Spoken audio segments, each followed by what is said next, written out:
1 जनवरी 1937 को जो है शिला भक्तिसिद्धांत सरस्वती ठाकुर जो है शिला प्रभुपाद उन्होंने अपनी लीला शेष की और भगवत धाम प्रस्थान किया। उन्होंने जाने से पहले शिला भक्तिसिद्धांत सरस्वती ठाकुर शिला प्रभुपाद एक बात बोल रहे थे सारे अपने शिष्यों को पूरी में, और उन्होंने कहा कि देखो ऐसा है कि मेरे बाद संस्था कैसे चलेगी। उन्होंने गाइडलाइंस दी। उन्होंने बोला कि कोई एक आचार्य मत बनाइएगा, आप 12 भक्तों की एक गवर्निंग कमेटी बनाइएगा, जैसे हमारे यहाँ जीबीसी है। तो श्रील प्रभुपाद ने जो स्थापित किया बिल्कुल एग्जैक्टली जो श्रील भक्तिसिद्धांत सरस्वती ठाकुर श्रील प्रभुपाद देकर गए थे, लोगों को अपनी इच्छा बता के गए थे, बिल्कुल उसी सिद्धांत के ऊपर इस्कॉन चल रहा है। तो उन्होंने बोला कि 12 मेंबर की टीम बनाना और वो इसकी संस्था की देखभाल करेगी। अब वो तो चले गए, लेकिन उनके जाने के बाद में तुरंत देखते ही देखते यहाँ पे उन्होंने अपने लीला शेष की, वहाँ पे देखते ही देखते 2 गुट बन गए वहाँ पर गौड़िया मठ के अंदर। गौड़िया मठ में बहुत महान भक्त हैं, कोई मेरा ऐसा मंतव्य नहीं है उनका अपमान करने का, लेकिन जो हुआ उस समय 1937 के अंदर हम सबको जानना ही चाहिए और हम सबको उससे शिक्षा लेनी ही चाहिए। सो 2 गुट बन गए वहाँ पर। एक गुट बन गया अनंत वासुदेव का और एक गुट बन गया कुंज विहारी का। तो ये 2 गुट आपस में उन्होंने लड़ना शुरू कर दिया। सबसे पहली बात जो शिला भक्तिसिद्धांत सरस्वती ठाकुर की जो सबसे पहली बात इन्होंने नकारी वो थी कि आप गौड़िया मठ में आचार्य सिस्टम मत लेके आना। 12 सदस्यों की एक टीम बनेगी, वो संचालन करेगी।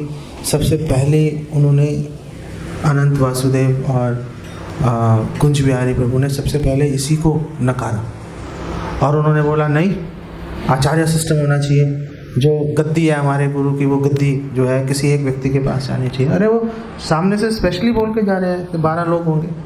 तो बोला नहीं, एक आचार्य होगा, एक व्यक्ति तो गद्दी संभालेगा। अब सवाल आया कि वो कौन है आचार्य जो वो गद्दी संभालेगा। इस बात पे अनंत वासुदेव और कुंज विहारी में कोई डिस्प्यूट नहीं था कि एक आचार्य होगा। अब डिस्प्यूट इस बात पे आया कि भाई कौन है वो आचार्य। जय श्री राधा वल्लभ की जय, श्री गौर निताय की जय, नरसिंह भगवान की जय। तो कौन है वो आचार्य, इसके ऊपर मतभेद हो गए। तो दोनों बोल रहे हैं हम हैं, वो बोल रहे हैं हम हैं। तो अब जो अनंत वासुदेव है, सारे सन्यासी, अधिकतर सन्यासी उनके साथ थे और बहुत ही स्ट्रॉन्ग प्रीचर थे, सन्यासी थे अनंत वासुदेव। और शिला भक्तिसिद्धांत सरस्वती ठाकुर की शिक्षाओं को बहुत अच्छे से जानते थे वो।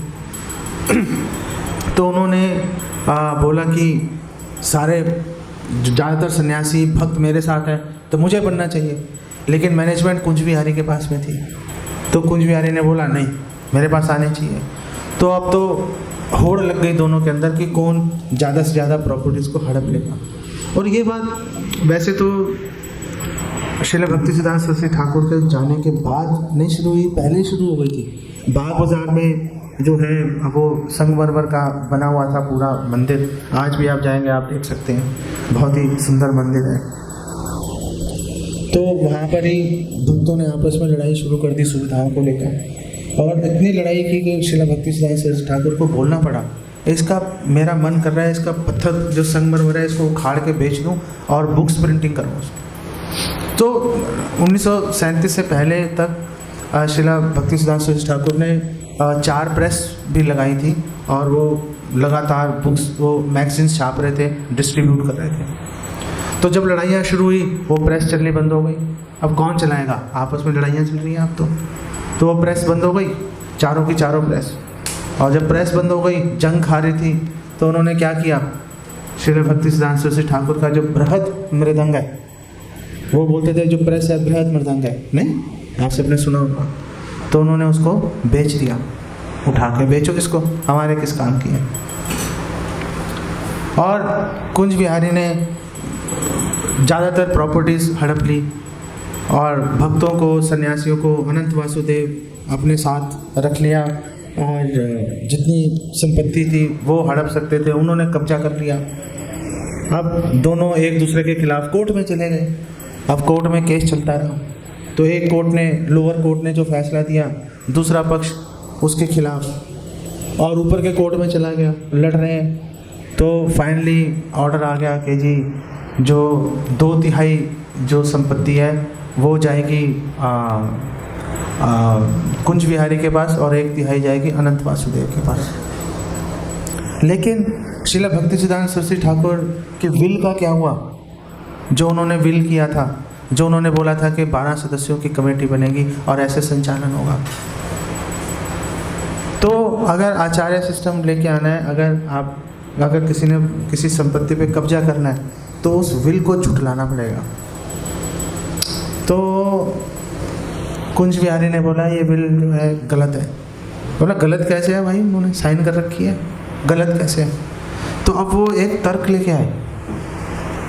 आप वो तर्क सुनोगे आपका दिमाग खराब हो जाएगा। वो तर्क सुन के, वो तर्क क्या लेके आए? उन्होंने बोला देखो ये जो मंदिर है ये सारी संपत्ति किसकी है? भगवान की है। जब संपत्ति सारी भगवान की है तो ये श्रील भक्तिसिद्धांत सरस्वती ठाकुर की तो है नहीं, ये तो संपत्ति भगवान की है। अब भगवान की संपत्ति के बारे में हमारे गुरु भक्ति सिद्धांत सरस्वती ठाकुर कैसे निर्णय ले सकते हैं? वो तो निर्णय ले ही नहीं सकते। आप समझो बात, वो कह रहे हैं वो तो निर्णय ले ही नहीं सकते क्योंकि संपत्ति भगवान की है। अरे भाई जब संपत्ति भगवान की है तो तुम कहाँ से आ गए निर्णय लेने के लिए?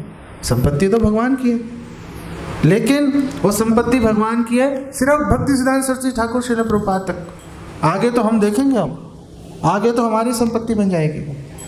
तो उन्होंने बोला कि क्योंकि ये भगवान की संपत्ति है इसलिए जो हमारे गुरु हैं वो ये विल बना ही नहीं सकते, उनके पास ये अधिकार ही नहीं है। गुरु अवज्ञा कर दी, गुरु अवज्ञा कर दी, और जो गुरु अवज्ञा करेगा वो नीचे गिर के रहेगा। और ऐसा ही हुआ। अनंत वासुदेव इतने बड़े सन्यासी थे, एक स्त्री के मोह में फंसी गए और उनका पतन हो ही गया, नीचे गिर गए। और जो संपत्ति के लिए लड़ रहे थे उसी संपत्ति को एक स्त्री के पीछे सब छोड़ के जाना पड़ा ना, क्योंकि अब आप स्त्री के चक्कर में लग गए तो उनको सारा छोड़ के वहाँ से उनको जाना ही पड़ा। तो हमें क्या सीख मिल रही है इससे? हमें ये सीख मिल रही है कि गुरु की आज्ञा सर्वोपरि होती है।